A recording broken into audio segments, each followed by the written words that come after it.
Hello everyone, welcome to 12 Minutes to CLAT. I'm pretty sure if you're in 11th standard, a lot of you would have heard of this news कि CLAT 2028 से the pattern might change completely. और अब हमें समझ नहीं आ रहा है कि यार I want to start my preparation also. But what do I do? Should I start it or should I wait for the pattern to change? क्या ऐसे changes होने वाले हैं that I probably don't know about? तो आज के session में I'm going to be telling you everything that you can expect कि यार पैटर्न में ये चीजें चेंज हो सकती हैं या फिर कुछ ऐसी चीजें हैं जिसका जबरदस्ती हाइप किया जा रहा है that is certainly not going to change.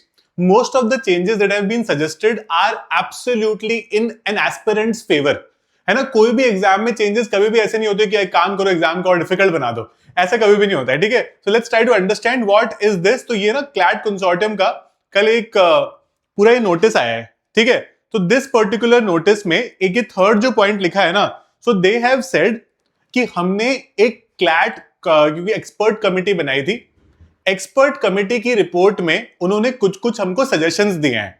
ठीक है, अब होता क्या है कि let's say for example CLAT consortium को लगा कि यार हमारा एग्जाम ठीक से नहीं हो पा रहा है, तो वो एक एक्सपर्ट कमिटी बनाते हैं और वहां पर एक्सपर्ट से पूछते हैं कि आप बताओ what changes are required.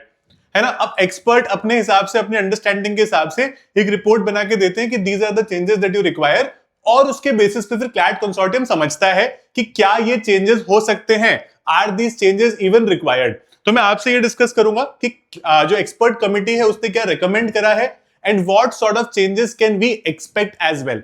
Okay, तो सबसे पहली important information is the CLAT committee और the expert committee that was formed is not a Supreme Court or a High Court order. It's merely a suggestion of what needs to be done. इसके अलावा अगर आप CLAT consortium की website पे जाओगे ना, तो उन्होंने यहां पर कुछ आपको फॉर्म्स दे रखे हैं जो 31 अगस्त 2026 तक ओपन है. तो अगर आपको कोई अपना सजेशन देना है क्लैट कंसोर्टियम को, तो आप वो दे सकते हो and that will certainly help you as well and help them as well understand कि स्टूडेंट्स एक्चुअली क्या चाहते हैं. बट पहले मैं आपको बता देता हूं कि क्या क्या चीजें एक्सपर्ट कमिटी ने यहां पर बोली हैं. तो देखो, सबसे पहली जो चीज है दैट वुड बी कि भाई इंग्लिश जो हैवी पेपर है, ये इतना सारा इसमें इंग्लिश आता है, तो उसको थोड़ा सिर्फ पैसेज रीडिंग ना करके आप अलग टाइप के इंग्लिश क्वेश्चंस भी दो. जैसे यार अब इंग्लिश में ग्रामर भी हो सकती है ना, पैराजंबल्स टाइप टॉपिक्स भी हो सकते हैं. तो why are you only you could say testing peoples reading speed? तो दे हैव सेड कि इंग्लिश सेक्शन का नाम लैंग्वेज एंड कॉम्प्रिहेंशन रख दो. अभी सिर्फ इंग्लिश लैंग्वेज था, है ना, दे से इंग्लिश लैंग्वेज एंड कॉम्प्रिहेंशन रख दो, which is fine for us. ये थोड़ा सा आपको अच्छा नहीं लगेगा for the ones who do not like maths. यहां पर उन्होंने बोला है कि जो क्वांट सेक्शन आता है, जो 10 to 14 मार्क्स का आपका 10% रफली सेक्शन है, उसमें आप सिर्फ 3-4 टॉपिक से ही क्वेश्चंस दे रहे हो हर साल. सो दे हैव सेड कि why don't you expand the horizons, why don't you increase that. तो उन्होंने बोला कि यार आप और टॉपिक से दो ना, you give them basic mensuration के topics, give them some you could say good quality questions. तो हो सकता है कि यहां पर हमें 2-4 टॉपिक्स एक्स्ट्रा पढ़ने पड़ जाएं, राइट. फिर आता है सब्सटेंशियली मोर टाइम पर क्वेश्चन. अभी क्या हो रहा है, 120 minutes 120 questions, it basically becomes a race against time. तो इट्स नॉट अबाउट, हो सकता है कि आपको 120 में से बहुत सारे क्वेश्चंस आते हो, बट एक्चुअल लड़ाई इस चीज की है कि how many would you be able to do in those 120 minutes, right. तो यहां पर उन्होंने बोला है कि यार आप क्वेश्चंस को कम कर दो, है ना, डोंट कीप 120 इन 120. और अगर आप क्वेश्चन नहीं कम कर पा रहे तो आप टाइम बढ़ा दो, 2 की जगह फिर उसको 2.5 घंटा टाइप कर दो, है ना. तो क्लैट कंसोर्टियम समझेगा कि किस तरह से हम इसको बेस्ट कर सकते हैं. ये जो सारे चेंजेस उन्होंने प्रपोज किए हैं, ये क्लैट 2027 से तो नहीं अप्लाई होंगे, क्लैट 28 से इसमें से कुछ कुछ जो उनको ठीक लगेगा वो अप्लाई करेंगे. अभी कुछ कुछ सेक्शन ऐसे हैं जो प्योर रोट लर्निंग पर बेस्ड है. जैसे हम करंट अफेयर्स की बात करें, current affairs at this point जिस तरह से वो पूछते हैं ना, बहुत ही वेग क्वेश्चंस पूछते हैं. जैसे फॉर एग्जांपल क्लैट 2026 में एक क्वेश्चन आया था on the Ahmedabad airplane crash, very important topic, very much in news. उसमें क्वेश्चंस पता है उन्होंने क्या पूछे कि जो एक इंसान उस एयरप्लेन क्रैश में बच गया था वो कहां का सिटीजन था, प्लेन कहां जा रहा था. अब ये इररिलेवेंट क्वेश्चन है, राइट, फालतू रोट लर्निंग करनी पड़ेगी. तो उन्होंने बोला कि क्वेश्चंस ऐसे पूछो या फिर टॉपिक्स ऐसे दो जहां पर बच्चा जो पढ़कर आया है उसका कोई यूज हो. So there should be thoughtfulness rather than just reading speed और rote learning. That is very important. तो इनफैक्ट अब जो इंग्लिश में क्रिटिकल रीजनिंग वगैरह में जो क्वेश्चन आने लग जाएंगे ना, they will be much more concept based. मैं आपको आगे जाकर बताऊंगा कि इसमें से क्या क्या आ सकता है. अब लीगल रीजनिंग में एक लीगल एप्टीट्यूड करके एक सेक्शन होता है इसमें, which is 25% of CLAT exam. उसमें बोल रहे हैं कि नो प्रायर नॉलेज, ये चीज पहले से कंसोर्टियम की वेबसाइट पे लिखी हुई है. बट क्लैट 2026 में उन्होंने क्या किया था, उन्होंने 3-4 क्वेश्चंस ऐसे दे दिए थे जो कि आपके नॉलेज पर बेस्ड है ना। उन्होंने पूछ लिया कि भाई ये वाला जो कमेटी बनी थी इसके हेड कौन थे, और इस तरह की चीजें पूछ ली, जो जीके टाइप क्वेश्चन दे दिए थे। तो उन्होंने बोला कि आप पैटर्न को चेंज मत करो, आप कोई प्रायर नॉलेज मत देखो, बच्चे को कॉन्सेप्ट क्लियर होना चाहिए, उसको पैसेज समझ में आना चाहिए, पैसेज के बेसिस पे द बच्चा should be able to answer. तो इसमें कुछ ज्यादा चेंजेस होने की संभावना नहीं है, ये ऑलरेडी लिखा हुआ ही है। सबसे बड़ा जो उन्होंने बम फोड़ा है ना, वो उन्होंने यहां पर फोड़ा है। उन्होंने बोला है कि करंट अफेयर्स और जनरल नॉलेज को आप हटा दो। अब बहुत सारे वीडियोस आप यहां पर देखोगे जो ये कहेंगे कि यार करंट अफेयर्स हट जाएगा, करंट अफेयर्स अगली बार से नहीं आएगा। See, it's a recommendation. Why have they given this recommendation? Because पिछले 4-5 सालों में क्लैट ने कभी भी करंट अफेयर्स जीके सेक्शन को ठीक से बनाया ही नहीं है। They have always given very vague questions। मैंने आपको अभी कुछ एग्जांपल दिए। They have given random questions। तो इसीलिए एक्सपर्ट कमिटी ने बोला कि अगर तुम्हें करवा ही नहीं पा रहे हो सेक्शन ठीक से, why don't you remove it altogether? My understanding is कि CLAT consortium is not in the favor of removing current affairs। अगर उनको हटाना होता तो वो CLAT 27 से हटा देते, क्योंकि वो चेंज तो करना नहीं, हटाना ही है कुछ, तो they are not in the favor। But ये रिकमेंडेशन आया है। एक और रिकमेंडेशन आया है जो जनरली एलिट में होता है, जो एनएलयू दिल्ली का एग्जाम होता है उसमें, कि लीगल रीजनिंग और लॉजिकल रीजनिंग को आप मर्ज कर दो।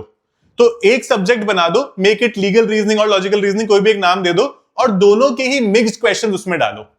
तो ये एक वैसे अच्छा रिकमेंडेशन है, इट्स नॉट अ प्रॉब्लम, क्योंकि इसमें प्रिपरेशन कुछ चेंज नहीं होगी, बट हो सकता है कि इसमें मिक्स्ड क्वेश्चंस आने लग जाएं, it will be easier for us to answer. ठीक है, तो ये थे उनके मेजर रिकमेंडेशंस।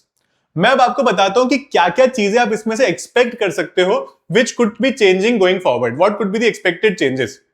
सबसे पहले, नंबर ऑफ क्वेश्चंस के चांसेस है कि वो रिड्यूस हो जाए।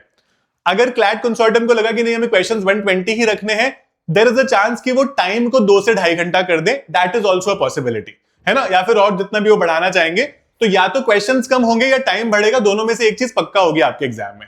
Good news, right. Legal and logical section में भी मर्ज हमने डिस्कस कर लिया है ये, क्योंकि एलिट में ऑलरेडी हो रहा है, तो हो सकता है कि आपके एग्जाम में भी हो जाए। Number of questions in current affairs particularly can be reduced now, because CLAT consortium will take that suggestion. It would say कि यार मतलब क्या होता है, current affairs kind of the heart of this particular exam forever. 2008 में CLAT start हुआ था, तब से लेके अभी तक it has been there, right. तो यहां पे करंट अफेयर्स सेक्शन के जो 30 क्वेश्चंस आते हैं, रफली कभी 28 आते हैं, माय अंडरस्टैंडिंग इज कि they might get it between 20 to 25, है ना। That is what they can do. पूरा नहीं हटाएंगे। More concept clarity, less rote learning. अब ये अच्छी न्यूज भी है और खराब न्यूज भी है।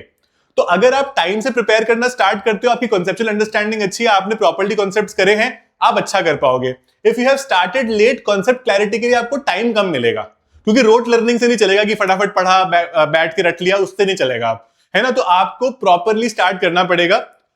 पैटर्न पर से या प्रिपरेशन पर से में कोई चेंज नहीं है, because the sections are going to be as they are. For example, मान लो जीके में पहले 30 क्वेश्चंस आते थे, क्लैट कंसोर्टियम आके बोलते हैं कि नहीं अब 22 क्वेश्चंस आएंगे, तो आप थोड़ी प्रिपरेशन चेंज कर दोगे, क्वेश्चंस कम हुए, सिलेबस तो वही है, तो preparation won't change at all. The only change that you can expect is mostly in the number of questions, 2 sections को मर्ज कर दें या वो सब। प्रिपरेशन वाइज कुछ चेंज नहीं होगा। आज मान लो बोलते हैं कि लीगल और लॉजिकल को मर्ज कर रहे हैं, क्या चेंज होगा उससे? आज एलिट में जब लीगल और लॉजिकल को मर्ज करा है, फिर भी हम दोनों चीजें करते ही है ना उसमें, तो दोनों चीजें प्रिपरेशन में नहीं चेंज होती। हो सकता है कि आपके जो मॉक्स होंगे उसमें नंबर्स कम आएंगे, नंबर ऑफ क्वेश्चंस कम आएंगे, वो सारी चीजें डेफिनेटली आ सकती हैं। ठीक है, तो if you are looking to start, don't get confuse, you can certainly start straight away, start a preparation. We in fact have also launched a new batch for you. This is a foundation batch called Prarambh for CLAT and AILET 2028। अब ये जो particular batch है, इस batch में देखो आपको ना अब बहुत ज्यादा ये समझना पड़ेगा कि when you choose a coaching, you need to choose a reliable coaching, because अब अगर पैटर्न में कुछ भी चेंज आता है, the coaching should be able to adapt to it, है ना। ऐसा नहीं है कि 6 महीने फिगर आउट करने में लगा रहे कि वो ये चेंज हो गया, अब क्या करना है ना। तो this is going to be the batch where we are completely ready to adapt to anything, because I have myself CLAT, I know how it works, right? So this is the batch you can join, and there's no point joining a very expensive sort of a batch, है ना। आप आराम से घर बैठे इसकी preparation कर सकते हो। और अगर आपको कुछ भी क्वेश्चंस पूछने हैं, this is our counsellors numbers, आप हमारे काउंसलर्स को रीच आउट करो। आप हमारी वेबसाइट पे जाओ 12minutestoclat.com पे, आपको हमारे बैचेस मिल जाएंगे। If you are from Delhi NCR or would like to come here and study with us, we have our first offline center in Delhi and you can certainly start preparing with us here. ये हमारे address है, आप generally 12 minutes to CLAT search करोगे maps पे तो भी आपको मिल जाएगा, है ना. एंड ये हमारे कॉन्टैक्ट नंबर्स हैं.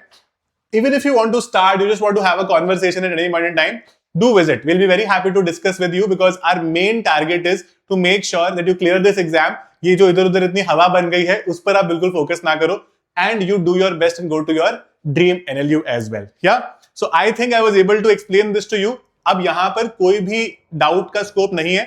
You can very well start preparing. Even if the pattern changes a bit, the preparation won't change at all, and you can keep it simple and meaningful. Yeah. All the best, guys. I'll see you in my classes.